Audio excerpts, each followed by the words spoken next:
ಪ್ರಿಯರೇ, ದಿನದ ಬದುಕಿಗೊಂದು ಕ್ರಿಸ್ತನ ಈ ದನಿ ನಮ್ಮೆಲ್ಲರಿಗೂ ಪ್ರೇರಣೆಯಾಗಲಿ.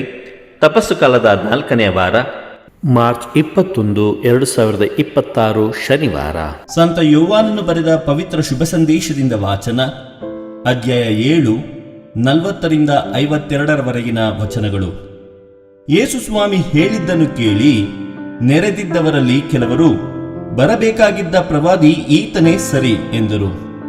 ಇನ್ನು ಕೆಲವರು, ಈತನೇ ಲೋಕೋದ್ಧಾರಕ ಎಂದರು.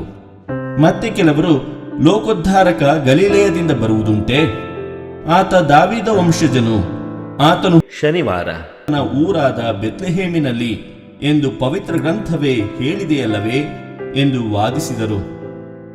ಹೀಗೆ ಯೇಸುವನ್ನು ಕುರಿತು ಜನರಲ್ಲಿ ಭಿನ್ನಾಭಿಪ್ರಾಯ ಉಂಟಾಯಿತು. ಕೆಲವರಿಗಂತೂ ಯೇಸುವನ್ನು ಹಿಡಿದು ಬಂಧಿಸಬೇಕೆನಿಸಿತು, ಆದರೆ ಯಾರೂ ಅವರ ಮೇಲೆ ಕೈ ಹಾಕಲಿಲ್ಲ. ಕಾವಲಾಳುಗಳು ಹಿಂದಿರುಗಿದಾಗ ಮುಖ್ಯ ಯಾಜಕರು ಮತ್ತು ಫರಿಸಾಯರು, ಅವನನ್ನೇಕೆ ನೀವು ಹಿಡಿದು ತರಲಿಲ್ಲ ಎಂದು ಕೇಳಿದರು. ಅವರು, ಆತನು ಮಾತನಾಡುವಂತೆ ಯಾರೂ ಎಂದೂ ಮಾತನಾಡಿದ್ದಿಲ್ಲ ಎಂದು ಉತ್ತರಿಸಿದರು. ಅದಕ್ಕೆ ಫರಿಸಾಯರು, ಏನು, ನೀವು ಕೂಡ ಅವನಿಗೆ ಮರುಳಾಗಿ ಬಿಟ್ಟಿರೋ? ನಮ್ಮ ಮುಖಂಡರಲ್ಲಾಗಲಿ ಫರಿಸಾಯರಲ್ಲಾಗಲಿ ಯಾರಾದರೂ ಅವನನ್ನು ನಂಬಿದ್ದುಂಟೆ? ಧರ್ಮಶಾಸ್ತ್ರದ ಗಂಧವೂ ಇಲ್ಲದ ಜನಜಂಗುಳಿ ಶಾಪಗ್ರಸ್ತವಾಗಿದೆ ಎಂದರು. ಅಲ್ಲಿದ್ದ ಫರಿಸಾಯರಲ್ಲಿ ನಿಕೋದೇಮನು ಒಬ್ಬನು. ಹಿಂದೆ ಯೇಸುವನ್ನು ಕಾಣಲು ಬಂದಿದ್ದವನು ಈತನೇ. ಈತನು ಅವರಿಗೆ, ಒಬ್ಬ ವ್ಯಕ್ತಿಯ ಹೇಳಿಕೆಯನ್ನು ಕೇಳದೆ, ಆತನು ಮಾಡಿರುವುದನ್ನು ಕಂಡುಕೊಳ್ಳದೆ ಆತನನ್ನು ದೋಷಿ ಎಂದು ನಿರ್ಧರಿಸುವುದು ಶಾಸ್ತ್ರಸಮ್ಮತವೇ ಎಂದು ಕೇಳಿದನು. ಅದಕ್ಕೆ ಅವರು, ನೀನೂ ಗಲಿಲೆಯದವನೋ? ಪವಿತ್ರ ಗ್ರಂಥವನ್ನು ಓದಿ ನೋಡು.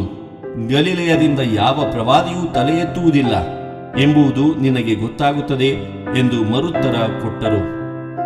ಪ್ರಭುವಿನ ಶುಭ ಸಂದೇಶ. ಕ್ರಿಸ್ತರೇ ನಿಮಗೆ ಸ್ತುತಿ ಸಲ್ಲಲಿ.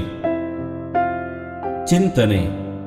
ಪ್ರಭು ಯೇಸುವಿನಲ್ಲಿ ನನ್ನ ಆತ್ಮೀಯ ಸಹೋದರ ಸಹೋದರಿಯರೇ, ಯೇಸುವಿನೊಂದಿಗಿದ್ದ ಜನರಿಗೆ ಆತನು ಯಾರು ಎಂಬುದರ ಬಗ್ಗೆ ಗೊಂದಲವಿತ್ತು.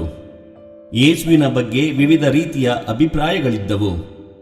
ಈ ತರಹ ಮಾತನಾಡಿದವರು ಯಾರೂ ಇಲ್ಲವೆಂಬುದು ಆತನನ್ನು ಬಂಧಿಸಲು ಬಂದ ವ್ಯಕ್ತಿಗಳ ಮಾತುಗಳಿವು. ಧಾರ್ಮಿಕ ಮುಖಂಡರುಗಳ ಅತಿ ಶ್ರದ್ಧೆಯ ಕುರುಡುತನದಿಂದ ಯೇಸುವು ಯಾರೆಂದು ತಿಳಿಯಲು ಅಶಕ್ತರಾದರು. ಯೇಸುವನ್ನು ನಾವು 2 ರೀತಿಯಲ್ಲಿ ಸ್ಪಂದಿಸಬಹುದು.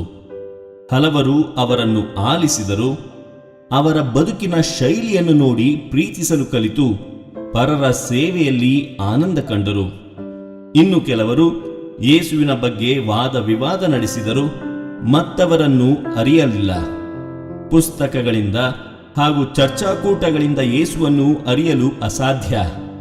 ಅವರನ್ನರಿಯಬೇಕಾದರೆ ತಿಳಿಯುವ ಹಂಬಲ, ತೆರೆದ ಮನಸ್ಸು, ದೀನತೆಯ ಹೃದಯ ಬೇಕು. ಇದಕ್ಕೆ ನಮ್ಮ ಉತ್ತರವೇನು? ದೇವರು ನಮ್ಮೆಲ್ಲರನ್ನು ಆಶೀರ್ವದಿಸಲಿ. ಇದು ಧ್ವನಿ ಮಾಧ್ಯಮ ಮನೆಯ ಕೊಡುಗೆ. ಧ್ವನಿ ವಂದನೀಯ ಸ್ವಾಮಿ ಶಾಂತ್ ಕುಮಾರ್ ಜೆ, ಬೆಂಗಳೂರು ಮಹಾಧರ್ಮ ಕ್ಷೇತ್ರ.